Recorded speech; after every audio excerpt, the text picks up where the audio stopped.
9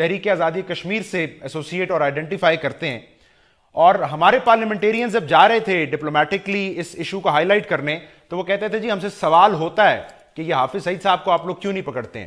سو اب ان کو نظر بند کرنے سے پاکستان کا نیشنل انٹرسٹ کیسے سرو ہوگا آپ کی دانش میں؟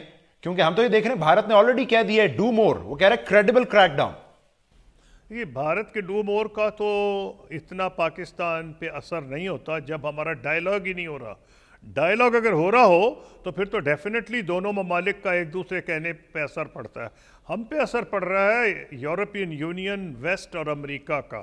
اور دوسری یہ کہ اسلامی دنیا میں ہی بائی اینڈ لارج اب کو بیسک معاملات میں اتنی دلچسپی نہیں لے رہے. وہ اپنے اتنے مسائل میں گھر گئے ہیں، خاص طور پر عرب سپرنگ کے بعد، کہ فلسطین کا جو مسئلہ یہ سب سمجھا جاتا تھا کہ عرب ورلڈ کا اپنا ہے، ساری اسلامی دنیا کا ہے، اس کا جو آج کل حشر ہو رہا ہے، جو تیا پانچ ہے، وہ آپ کے سامنے ہے.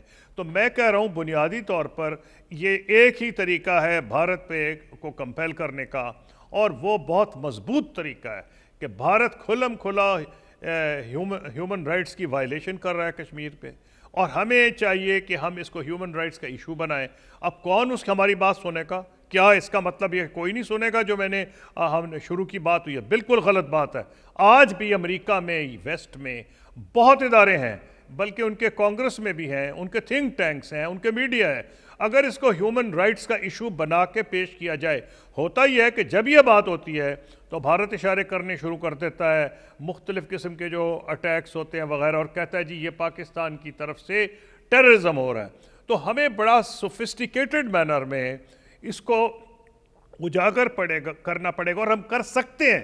یہ حالات ایسے پیدا ہو گئے ہیں، میں سمجھتا ہوں اس کو ہمیں کرنا پڑے گا، ڈپلومیٹکلی بہت کرنا پڑے گا. آپ نے حافظ سعید صاحب کا پوچھا، میرا پوائنٹ اس کے اندر یہ ہے کہ جو ہم پہ اعتراض ہوتا تھا وہ یہ تھا کہ جناب اگر آپ کہتے ہیں کہ آپ نے پابندی لگائی ہے تو پھر لوگ جو ہیں وہ کھلا کیوں پھر رہے ہیں. ہمارا جواب یہ ہوتا تھا، جب میں فورن منسٹر تھا میں بھی یہ جواب دیتا تھا کہ جناب آپ نے سفیشینٹ ایویڈنس نہیں دی، ہم کس طرح ان پہ کیس کر سکتے ہیں؟ عدالتوں نے ان کو چھوڑ دیا ہے. اس کا جواب جو ملتا تھا وہ یہ تھا کہ اچھا چلے عدالتوں نے تو چھوڑا ہوا ہے، لیکن اس کے بعد کی جو ایکٹیویٹیز ہیں کھلم کھلا، وہ جو لوگوں کو کہا جا رہا ہے کہ آپ جائیں، اور ہندوستان کے خلاف تقریریں ہوتی تھی جو کہ ہم سمجھتے ہیں کہ کشمیر کے معاملے میں بالکل جائز ہے، لیکن بین الاقوامی برادری یہ کہتی تھی، بین الاقوامی برادری کہتی تھی کہ اگر آپ یہ کریں گے تو آپ کی انٹینشنز اس سے واضح نہیں ہوتی. اب جو ٹرمپ انتظامیہ آئی ہے، لگتا ہے ایسا کہ حکومت پاکستان نے فیصلہ کیا ہے کہ یہ اس کے ساتھ یہ رسک زیادہ نہیں لینا چاہیے، کیونکہ ہو سکتا ہے کہ اگر پہلے دنوں میں معاملات بگڑ جائیں تو شاید یہ اور کوئی رخ اختیار کر لے. ٹھیک ہے، میں قصوری صاحب ایک شارٹ بریک پروگرام میں شامل کر لوں، اور پھر ہم یہ دیکھتے ہیں کہ پاکستان اپنے تئیں بھارتی اس نیریٹو جس کا قصوری صاحب نے حوالہ دیا کہ دہشت گردی کو لے کر ہے، اس کا کاؤنٹر نیریٹو کیا پیش کر سکتا ہے؟ جو اقدامات پاکستان اٹھا رہا ہے کیا یہ بین الاقوامی برادری کو کنونس کرنے کے لیے کافی ہوں گے، خصوصاً مسئلہ کشمیر کے کانٹیکسٹ میں؟ After this short break.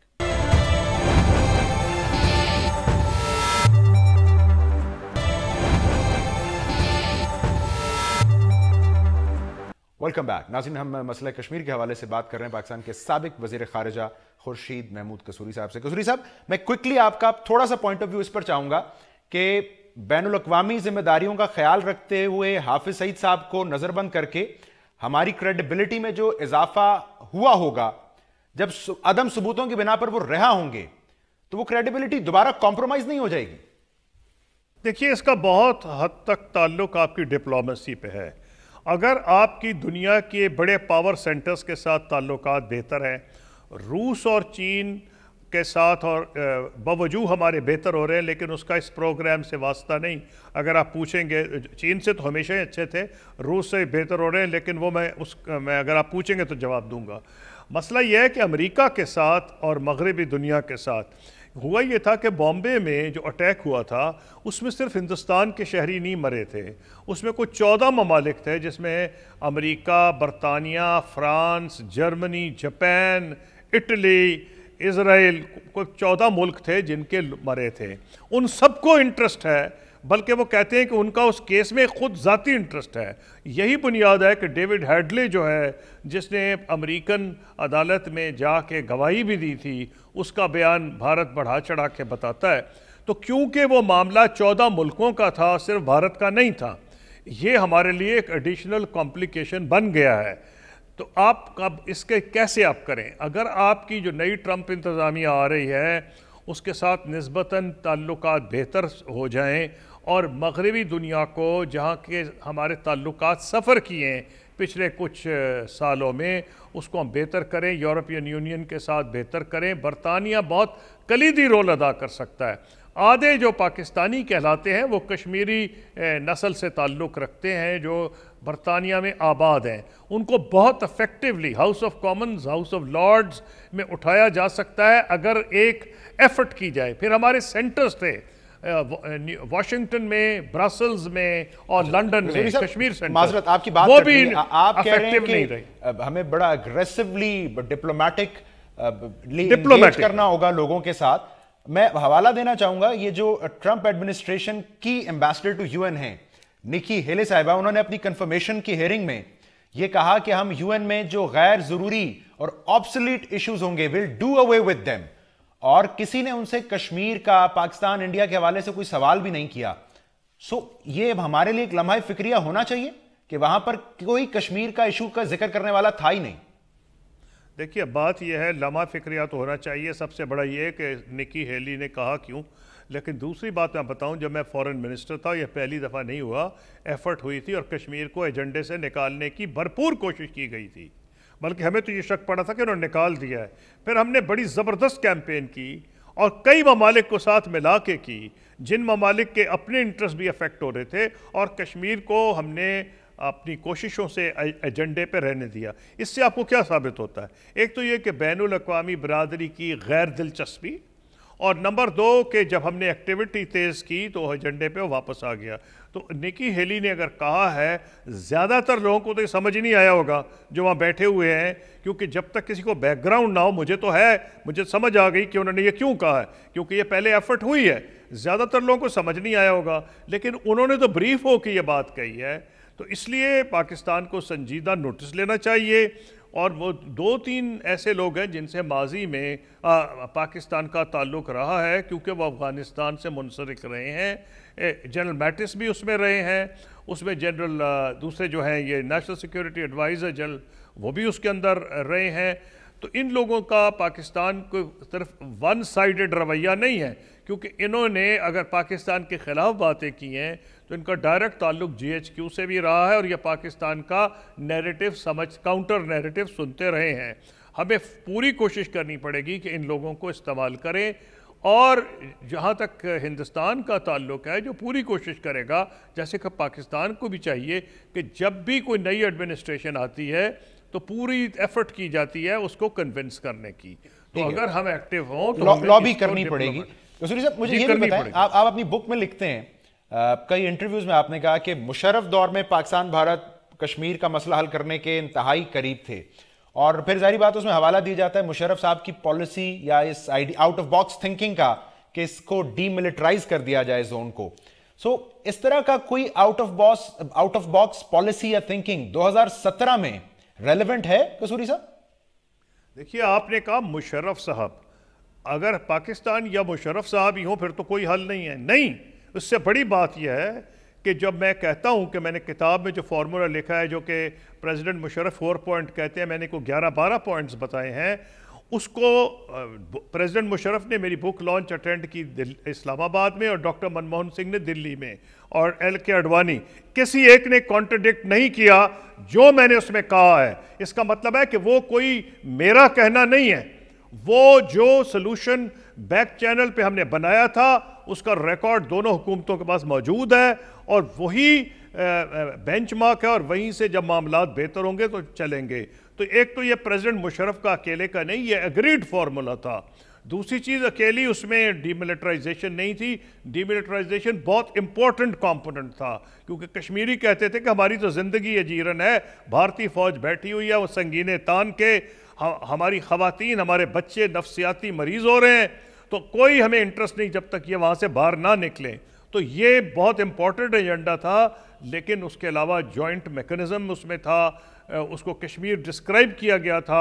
اگر آپ بڑا پروگرام کریں گے تو بتا دوں گا کہ کشمیر کو کس طرح ہم نے ڈیفائن کیا تھا، کیونکہ بھارت کہتا تھا کہ ہم نے تو پوری مہاراجہ کی ریاست اس کو انکلوڈ کرنا ہے، ہم کسی صورت میں نہیں چاہتے تھے کہ گلگت بلتستان پہ کوئی ایسا ایکشن کیا جائے کہ جو ہمارے اسٹریٹجک ریلیشن شپ چائنا سے ہے وہ متاثر ہو۔ اسی لیے 3 سال لگے تھے اس فارمولے کو ڈیوائز کرنے میں۔ ٹھیک، خورشید محمود قصوری صاحب، ناظرین، پاکستان کے سابق وزیر خارجہ، ان کی گفتگو آپ نے سنی، مسئلہ کشمیر کے حوالے سے زور دے رہے تھے اس بات پر کہ اس ایشو کو لے کر جو اس وقت چیلنجز پاکستان کو درپیش ہیں، خصوصاً بھارتی عزائم کے آگے، اس کے لیے ہمیں اپنے ڈپلومیٹک ایفرٹ اور جو لابی کرنے کی صلاحیت ہے اسے بڑھانا پڑے گا۔ پروگرام میں ایک بریک شامل کریں گے، مسئلہ کشمیر کے حوالے سے ہی مزید بات کریں گے۔ صدر آزاد جموں کشمیر سردار مسعود احمد خان صاحب ہم پروگرام میں جوائن کریں گے۔ Stay tuned for that.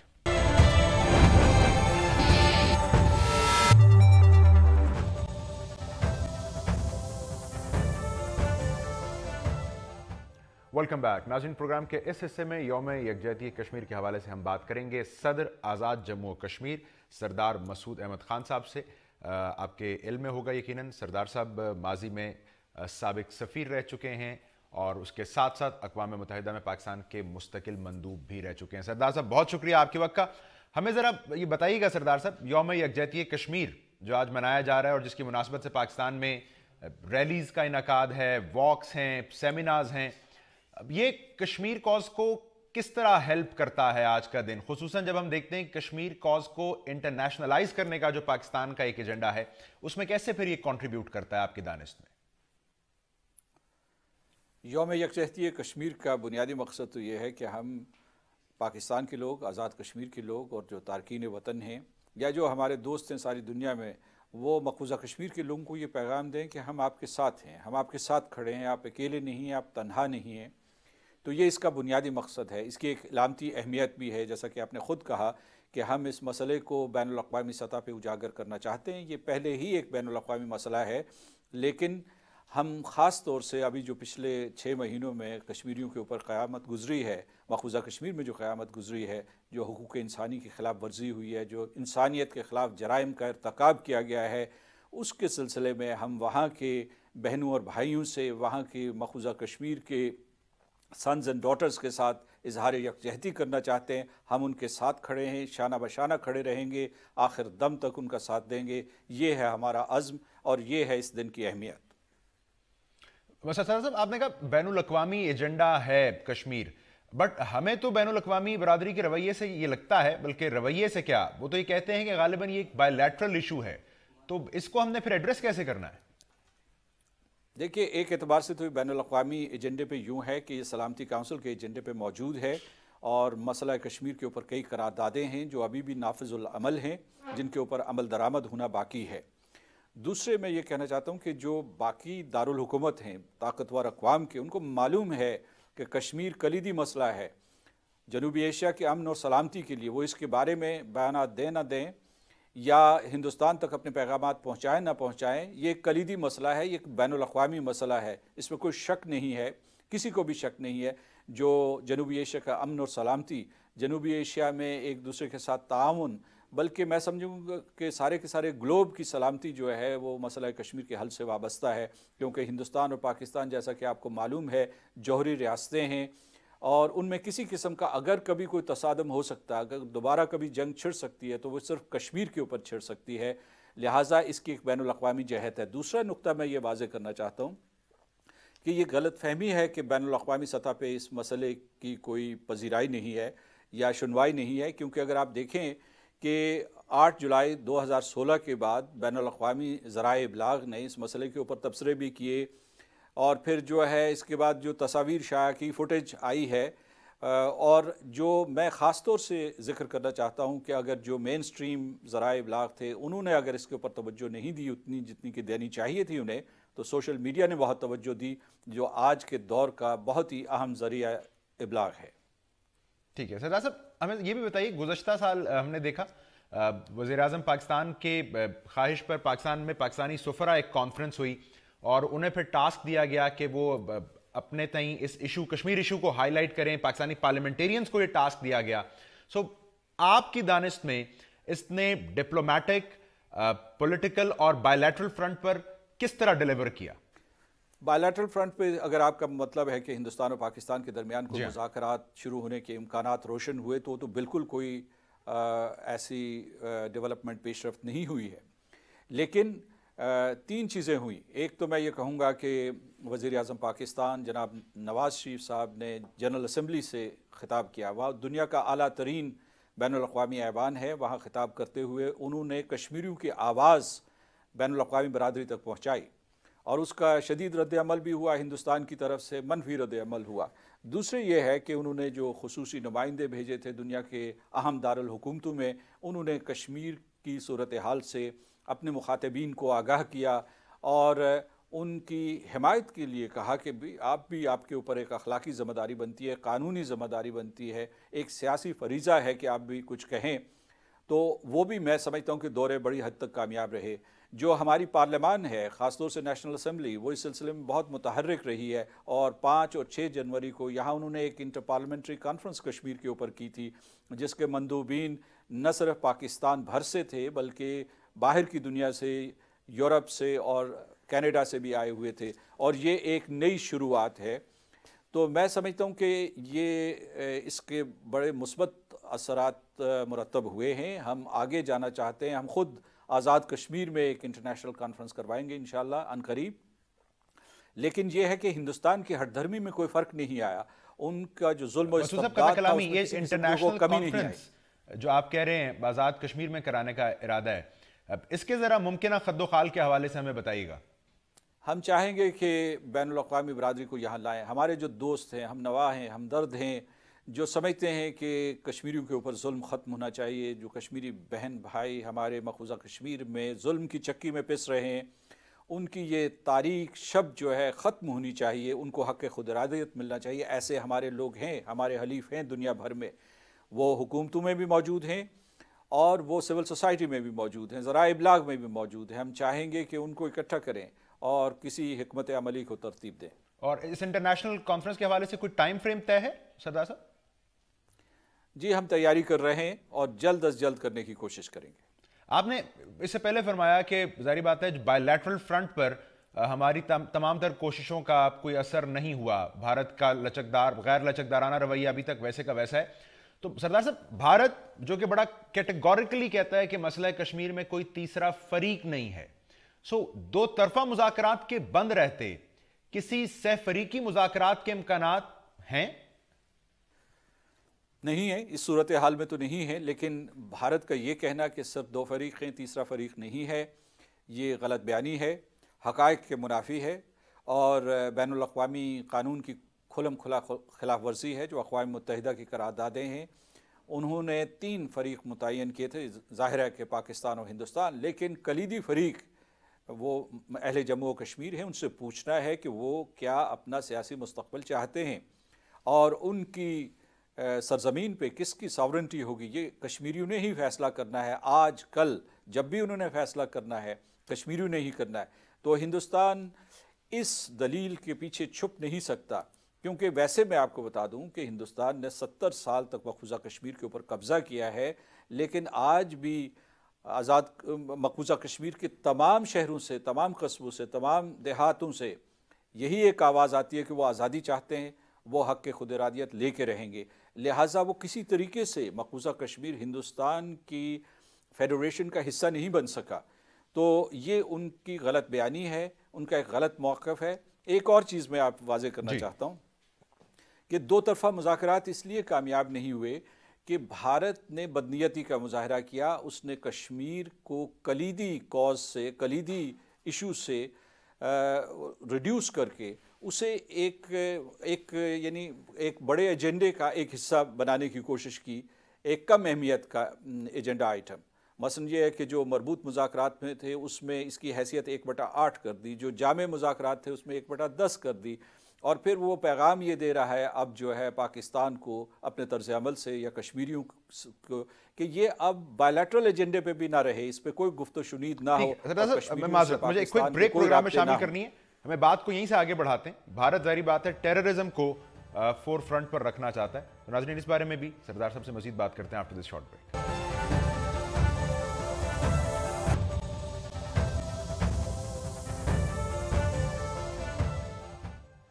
Welcome back. ناظرین ہم یوم یکجہتی کشمیر کے مناسبت سے بات کر رہے ہیں صدر آزاد جموں کشمیر سردار مسعود احمد خان صاحب سے. سردار صاحب ہم بھارت کا ایجنڈا کیا ہے اس پر بات کر رہے تھے. اڑی حملے کے الزام میں 2 بچے جن کا تعلق مظفر آباد سے ہے بھارت کی قید میں ہیں, فیصل حسن آوان, یاسین خورشید. ہمیں ذرا بتائیے کہ سرکاری طور پر کیا بتایا گیا ہے فارن آفس کی طرف سے آزاد کشمیر کی حکومت کو, آپ کا کوئی رابطہ ہوا ہو, کیا اپڈیٹس ہیں اس پر؟ دیکھیے اس سلسلے میں ہمیں کوئی چھان بین کرنے کی ضرورت نہیں. ہندوستان نے ہمیشہ ایک جھوٹوں کا پلندہ اسے بنانے کی کوشش کی ہے. لیکن میں صرف آپ کو یہ بتانا چاہتا ہوں, آپ نے بریک سے پہلے یہ کہا تھا, میں اس نقطے کی طرف آنا چاہتا ہوں. کشمیریوں کی طرف سے مقبوضہ کشمیر میں کسی قسم کی کوئی دہشت گردی نہیں ہے.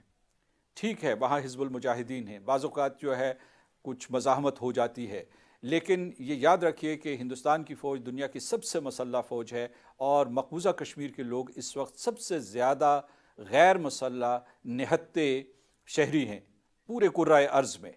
ان کے پاس کوئی کسی قسم کے دفاعی ہتھیار نہیں ہیں, ان کے پاس کسی قسم کی کوئی بندوقیں نہیں ہیں, ان کے پاس کبھی کبھار وہ اپنے دفاع کے لیے پتھر اٹھا لیتے ہیں, اور اس کے علاوہ ان کا ہتھیار ہے ایک ٹویٹ ہے, ایک فیس بک کا ہے, یا کوئی جو ہے سوشل میڈیا ہے. ان کے پاس اور کوئی ہتھیار موجود نہیں ہے. ہندوستان کا یہ منفی پروپیگنڈا ہے, وہاں کوئی دہشت گردی نہیں ہو رہی. کشمیری جو ہیں اہل جموں و کشمیر, میں اس بات کی شہادت دیتا ہوں کہ وہ تشدد پہ یقین نہیں رکھتے, وہ اس خطے کو پرامن بنانا چاہتے ہیں. ان کی تو ڈیمانڈ جو ہے, ان کا مطالبہ سیاسی ہے. ہم چاہتے ہیں کہ ہم سے پوچھو اہل جموں و کشمیر سے, مقبوضہ کشمیر میں لداخ, وادی کشمیر اور جموں, گلگت بلتستان اور آزاد کشمیر سے پوچھو کہ ہم کیا چاہتے ہیں. ہمارا حق خود ارادیت استعمال کرنا چاہتے ہیں. ہندوستان اس سے ڈرتا ہے. ہندوستان کشمیر کا جو بچہ ہے, جو 10-12 سال کا بچہ ہے, یا اس کا جو نوجوان ہے, ہندوستانی جس چیز سے ڈرتے ہیں وہ اس کے آزادی کے نعرے سے ڈرتے ہیں, وہ اس کی کسی ہتھیار سے نہیں ڈرتے. اور وہاں کوئی ایسے مسلح لوگ, دہشت گرد یا جنگجو موجود نہیں ہیں جن سے ہندوستان کی 7 لاکھ فوج جو وہاں متعین ہے, قابض فوج, غاصب فوج, کہ وہ اس کا مقابلہ نہ کر سکے. ٹھیک ہے سردار صاحب, آپ نے کہا کہ ظاہری بات ہے اقوام متحدہ کی قراردادوں کے ذریعے ظاہری بات ہے پاکستان بھی یہ کہتا ہے کہ اس مسئلے کو حل ہونا ہے. لیکن اگین یہ 70 سال تقریباً ہو چکے اس ایجنڈے کو, انفنش ایجنڈے کو, اور ایک بین الاقوامی طور پر پراسرار سی خاموشی فالو کرتی ہے جب ان قراردادوں کا حوالہ پاکستان دیتا ہے. اہل جموں کشمیر وہ کس حد تک اعتماد کرتے ہیں ان بین الاقوامی اداروں پر, خصوصاً UN پر, یا آپ کو لگتا ہے, انہیں لگتا ہے کہ اب یہ ان کی ایک اپنی ہی سٹرگل ہے جس کے نتیجے میں انہیں کامیابی ملے گی؟ اول و آخر یہ ہماری اپنی جد و جہد ہے, لیکن اقوام متحدہ اس میں ایک اہم فریق ہے. اس نے 1950 کی دہائی میں ایسی قراردادیں پاس کی تھی, اور یہ کسی اقوام متحدہ کے کسی عام ادارے نے نہیں کی تھی, سلامتی کونسل نے کی تھی, جس میں اہل جموں و کشمیر کا حق خود ارادیت محفوظ کر دیا گیا. اس اعتبار سے بین الاقوامی برادری کی, اقوام متحدہ کی سلامتی کونسل کی ذمہ داری بنتی ہے کہ ابھی بھی جو صورتحال ہے اس کے اوپر بحث و تمہیز کرے. خاص طور سے سلامتی کونسل جو ہے انموگپ کی جو رپورٹس ہیں ان کی روشنی میں وہاں بحث و تمہیز کرے, اور کیونکہ اس سے علاقائی امن کو خطرہ ہے. اور ویسے بھی میں سمجھتا ہوں کہ اس وسیع پیمانے پہ دنیا میں کسی اور خطے میں حقوق انسانی کو سلب نہیں کیا جا رہا, اور اس طریقے سے انسانیت کے خلاف جرائم کا ارتکاب نہیں کیا جا رہا. ہم کسی صورت بھی یہ نہیں چاہتے کہ اقوام متحدہ اس ذمہ داری سے دستبردار ہو. اور جہاں تک اعتماد کا تعلق ہے, کیا اہل جموں و کشمیر کو اقوام متحدہ کے اوپر اعتماد ہے؟ ہم یہ شکوہ کرتے ہیں کہ اقوام متحدہ ابھی تک ناکام رہی ہے اپنی قراردادوں کے اوپر عمل درآمد کرنے کے لیے. ہم ان سے مطالبہ کرتے ہیں کہ وہ ان کے اوپر عمل درآمد کروائیں, اور ہم ان کے ساتھ جد و جہد کرتے رہیں گے. اس سلسلے میں جو ہم دروازے کھٹکھٹائیں گے وہ سلامتی کونسل کے ہیں, وہ اقوام متحدہ کے سیکرٹری جنرل ہیں, وہ یونائٹڈ نیشنز جنرل اسمبلی ہے, اور وہ ہیومن رائٹس کونسل ہے جنیوا میں. کیونکہ جنیوا کا بھی یہ فرض بنتا ہے کہ جو ہیومن رائٹس کاؤنسل ہے وہ ایک تحقیقاتی مشن، ایک فیکٹ فائنڈنگ مشن جو ہے وہ بھیجے مقبوضہ کشمیر کو، اور وہاں جو ظلم و ستم ہو رہے ہیں اس کا احاطہ کرے، اس کو مانیٹر کرے، ہندوستان کو جواب دے ٹھہرائے۔ پاکستان نے تو ابھی حالیہ دنوں میں ایک ڈوزیئر دیا ہے اقوام متحدہ کے سیکرٹری جنرل کو جو انسانی حقوق کی خلاف ورزیاں ہیں مقبوضہ کشمیر میں، اس کے حوالے سے۔ سو اس کی آؤٹ کم، یا it's too early to wait for an outcome, کیا طریقہ کار کیا ہوتا ہے اس کے بعد اب کیا ہوگا؟ دیکھیے میں یہ نہیں کہوں گا کہ اٹ از ٹو ارلی، یہ تو فوری طور پر ہونا چاہیے، انہوں نے نہیں کیا، جس کا مطلب ہے ہمیں اور محنت کرنی پڑے گی، ہمیں اور تیز رفتاری سے کام کرنا پڑے گا، ہمیں اور جو ہے اپنا نیٹ ورک بنانا پڑے گا تاکہ اقوام متحدہ ہمارے مطالبات یا جو ہماری شکایات ہیں ان کے اوپر توجہ دے۔ بالکل ٹھیک ہے۔ ہمیں یہ بھی بتائیے سردار صاحب کہ ابھی حالیہ دنوں میں پاکستان نے فیصلہ کیا اور جو حافظ سعید صاحب ہیں جماعت الدعوہ کے سربراہ، ان کو نظر بند کیا، اور پاکستان نے یہ لائن لی ہے کہ یہ ایک پالیسی ڈیسیجن ہے جو کہ نیشنل انٹرسٹ میں ہے۔ سو مقامی طور پر اس کی implications in terms of street sentiment آپ کی دانش میں ہو سکتی ہیں، یا مقامی طور پر اسے ایک محض انتظامی فیصلہ ہی سمجھا اور دیکھا جا رہا ہے؟ پاکستان نے یہ فیصلہ اپنے آئین اور قانون کے مطابق کیا ہے، اور بین الاقوامی سطح پہ اس کی جو ذمہ داریاں بنتی ہیں ان کو نبھایا ہے۔ اس سلسلے میں پاکستان ہمیشہ بین الاقوامی برادری کے ساتھ، بین الاقوامی اداروں کے ساتھ تعاون کرتا رہے گا۔ اس کا کیا رد عمل ہو سکتا ہے؟ اس میں ایک نقطہ نظر یہ بھی پایا جاتا ہے کہ اہل جموں و کشمیر، مقبوضہ کشمیر، ان کو تنہا نہ چھوڑا جائے۔ اگر ان کو 7 لاکھ فوجی مار رہے ہیں کسی طریقے سے تو انہیں بھی کوئی دفاع کا حق ہونا چاہیے، لیکن یہ ایک نقطہ نظر ہے، اور اس کے سلسلے میں جہاں تک کشمیریوں کا تعلق ہے، اہل جموں و کشمیر، اہل پاکستان کا تعلق، میں اکثریت کا ذکر کر رہا ہوں، ہم صرف ایک اخلاقی، سیاسی اور سفارتی تحریک چلا رہے ہیں، اس پہ یقین رکھتے ہیں، اور ہم سمجھتے ہیں کہ ہم ضرور کامیاب ہوں گے۔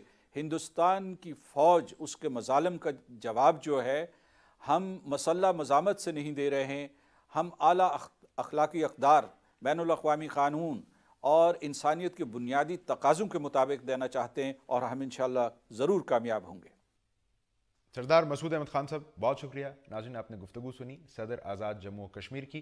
ناظرین پاکستان چونکہ کشمیر کو بر صغیر کی تقسیم کا نامکمل ایجنڈا کہتا ہے، سو اس ایجنڈے کی اگر ہم تکمیل چاہتے ہیں تو یقینی طور پر ہمیں جو اپنی سفارتی کوششیں ہیں انہیں بڑھانا پڑے گا، زیادہ مربوط طریقے سے آگے بڑھانا پڑے گا۔ آج کے پروگرام سے اتنا ہی۔ پروگرام دیکھنے کا شکریہ۔